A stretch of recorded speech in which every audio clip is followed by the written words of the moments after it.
Bom dia, nono ano, tudo bem? Bem, o tema da nossa aula hoje é a democracia no Brasil. Após 1945, após a guerra, nós vamos ter as eleições de 1945 para a presidência da República.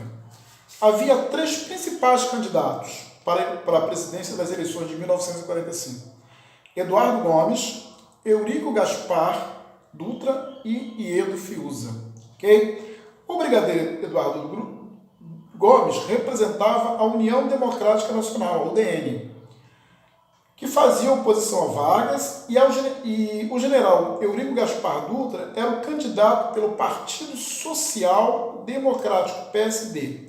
E o engenheiro Iedo Fiuza era membro do Partido Comunista do Brasil, PCB. Inicialmente, Eduardo Gomes parecia atrair mais a confiança da população.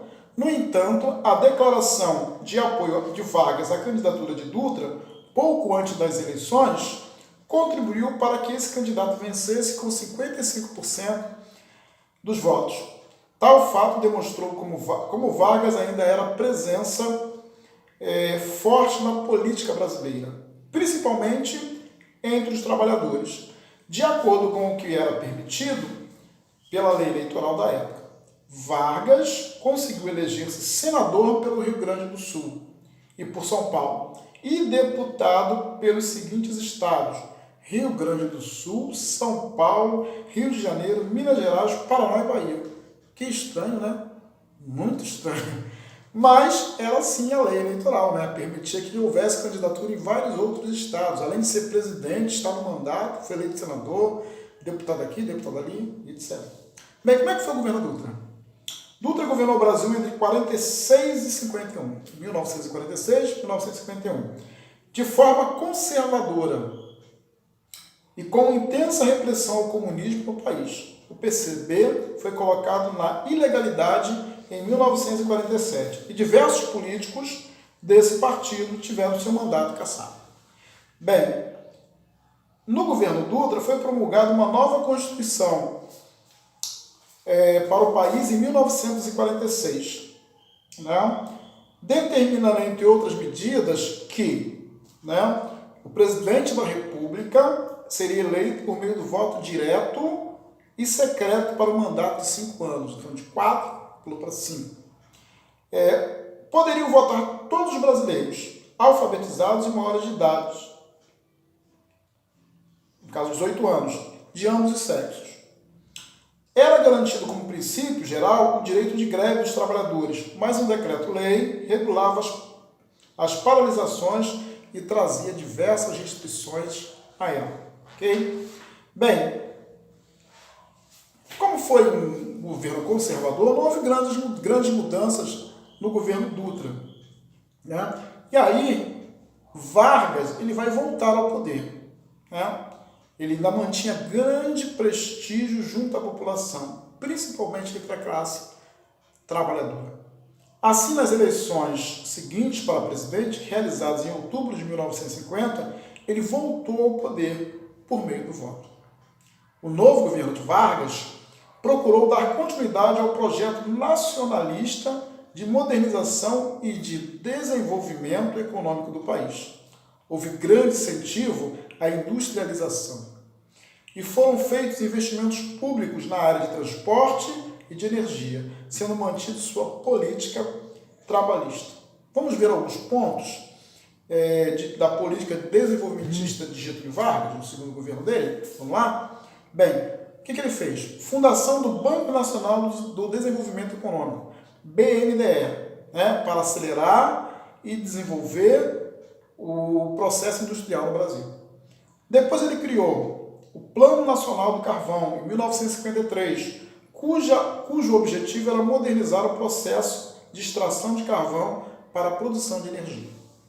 E aí, em 1953, ele vai criar a Superintendência do Plano de Valorização Econômica da Amazônia, para estimular o desenvolvimento regional. E, por último, a criação do Petróleo Brasileiro S.A., a Petrobras, em 1953, com o objetivo de implantar o monopólio de produção do petróleo brasileiro. ok? Bem, aí nós vamos ver, depois de todo esse processo, o fim da era Vargas, como é que vai se dar, né? Apesar de manter uma política trabalhista, a alta da inflação e o aumento do custo de vida geravam grande satisfação popular, muita reclamação. Assim, o governo Vargas não conseguiu evitar uma série de greves que ocorreram em 1953, com a greve geral em São Paulo, que ficou conhecida a Greve dos 300 mil.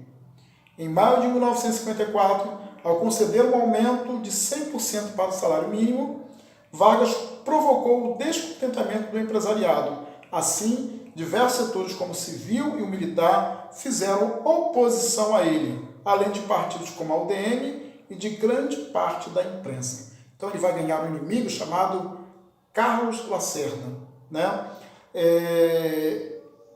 Foi o principal crítico de Getúlio Vargas. Lacerda, ele sofreu um atentado. Ele foi ferido com um tiro em um dos pés em agosto de 1954. E o responsável por sua segurança, o major Rubens Vaz, foi atingido e morreu.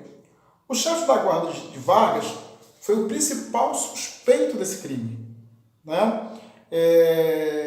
E os militares exigiram uma renúncia de Vargas e planejavam um golpe para destituí-lo. Sob intensa pressão para renunciar, Vargas suicidou-se com um tiro no peito. A carta-testamento que ele deixou ao povo brasileiro foi lida inúmeras vezes nas emissoras de rádio. Durante o governo Vargas, em 1938, né, os povos indígenas tiveram um papel importante, tiveram uma atenção importante, né, para valorizar um pouco a questão indígena, né. Por meio da construção de estradas e ferrovias, a Marcha para o Oeste pretendia ampliar a ocupação e o povoamento das regiões do interior do Brasil, sobretudo o norte e o centro-oeste, considerado pelo governo federal como vazios territoriais. Porém, esses territórios eram tradicionalmente habitados por diversas sociedades indígenas. Já começaram a perseguição lá atrás, né? Lá em 1938, durante o governo Vargas. E aí vai ter um projeto chamado Projeto Rondon, né? Que foi importante para apoiar as causas indígenas, né? Rondon poderia antever índios emancipados, dividindo as terras de suas reservas em parcelas individuais ou até residindo como não índios. Então era um projeto de introdução do homem branco nas terras indígenas, né? Bem, Vargas morreu, né? E aí nós vamos ter um governo novo, uma nova eleição, né? Após o suicídio de Vargas, Café Filho era o vice-presidente. Ele assumiu o governo, cumpriu o restante do mandato, né, de 54 a 55, e aí tiveram as eleições presidenciais marcadas para outubro de 1955. Quem é que vai se eleger? Juscelino Kubitschek. Era um candidato fortíssimo. Nesse cenário político, destacou-se Juscelino Kubitschek, do Partido Social Democrático, PSD. Em sua carreira política, JK já havia sido prefeito de Belo Horizonte, em Minas Gerais, na década de 1940, e governador de Minas Gerais. Na época, os eleitores podiam votar em um candidato para presidente e no outro para vice, independente de partido, né? Assim, JK foi eleito presidente com 36% dos votos e João Goulart Jango, do Partido Trabalhista Brasileiro, PTB, elegeu-se vice-presidente, né? Qual era o projeto do JK? Modernizar o Brasil, né? E aí ele vai criar o plano de metas, que consistia em 31 objetivos, tá? Organizado em 6 grupos: transportes, energia, alimentação, educação, indústria de base e a construção de Brasília, que ele já havia prometido em campanha. Para atingir esses objetivos, Juscelino recorreu ao capital internacional, a um dinheiro estrangeiro, né, para poder melhorar a indústria no Brasil. Okay? Então ele vai logo tomar empréstimos de países como Inglaterra, Alemanha, França. Os Estados Unidos também fizeram empréstimos ao Brasil, tornando-se grandes financiadores do projeto modernizador do governo. Em troca, o governo brasileiro concedia incentivos fiscais, redução ou isenção de impostos a empresas internacionais para que elas se instalassem no país. E aí começa uma fase de industrialização. A industrialização cresceu muito na época de 1950, principalmente no setor automobilístico, que se tornou um dos símbolos do desenvolvimento industrial do governo JK. Ok? Então, ele vai estruturar e vai criar em São Paulo uma região chamada ABC, né, formada pelos municípios de Santo André, São Bernardo do Campo, São Caetano do Sul, né, que vai se tornar uma região de produção de automóveis. E aí Getúlio Vargas começa também em 1956 a construir Brasília, porque ele queria transferir a capital do Rio de Janeiro para o centro do país. Né? Então ele convida Oscar Niemeyer e Lúcio Flávio, né, ambos arquitetos muito conhecidos, e aí eles inauguram Brasília em 1960.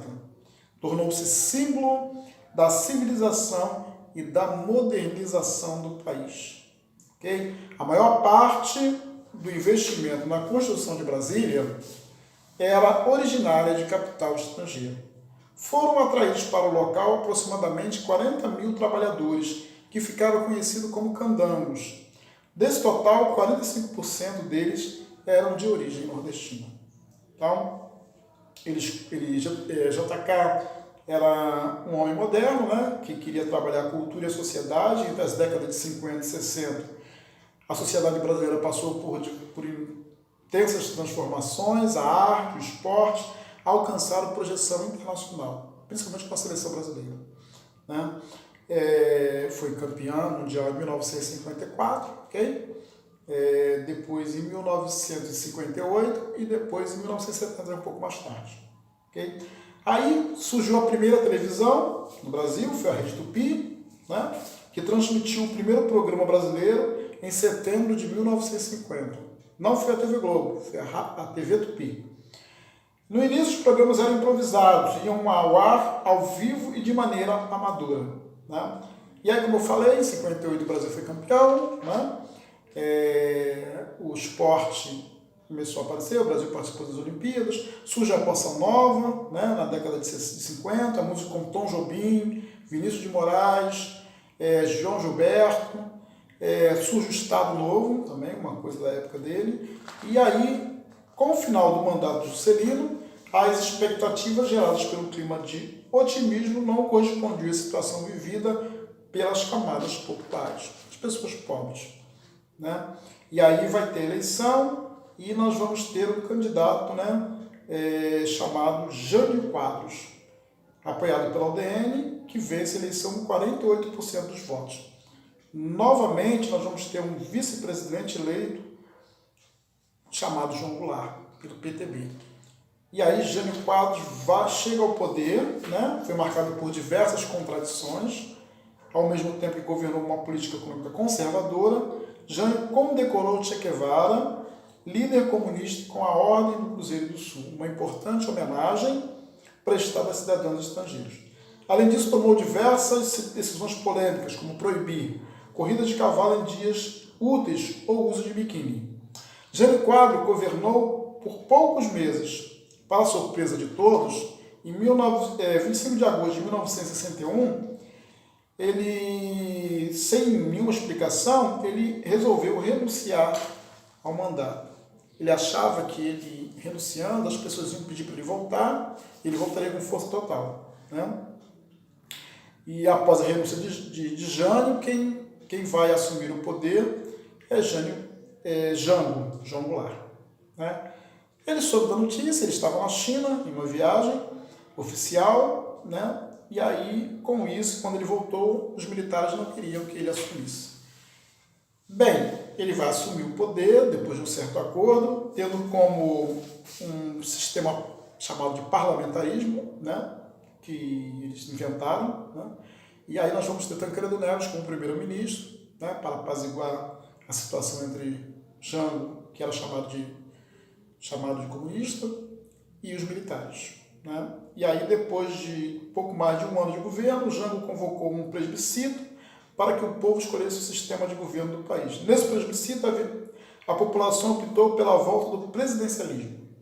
Apesar de assumir plenos poderes, havia muita instabilidade política e Jango encontrava dificuldades para governar. Buscando conseguir mais apoio popular em seu governo, no dia 13 de maio de 1964, Jango fez um comício na cidade do Rio de Janeiro, reafirmando seu compromisso com as reformas de base e anunciando as primeiras desapropriações de fazendas para iniciar a reforma agrária. Bem, com isso teve muita repercussão, né? Os militares não ficaram satisfeitos, os empresários não ficaram satisfeitos, e aí deram um golpe militar em 1954, no final de março de 1964. No final do mês de março de 1964, ocorreu uma revolta dos marinheiros que reivindicavam melhores condições de trabalho e o aumento de salários. A revolta chegou ao fim após uma negociação com os militares que esperavam que os revoltosos fossem punidos. No entanto, o ministro da Marinha, indicado por Jango, contrariou essas expectativas e não puniu. Isso também foi um estopim para que os militares dessem o golpe, né? E aí eles depuseram o presidente, instauraram uma ditadura no Brasil como um golpe civil-militar. Nós vamos ver isso em uma próxima oportunidade sobre a ditadura militar no Brasil. Fiquem com Deus, tá? Estudem e vamos vencer essa batalha contra o Covid-19. Brevemente nós estaremos juntos. Fiquem com Deus e um abraço.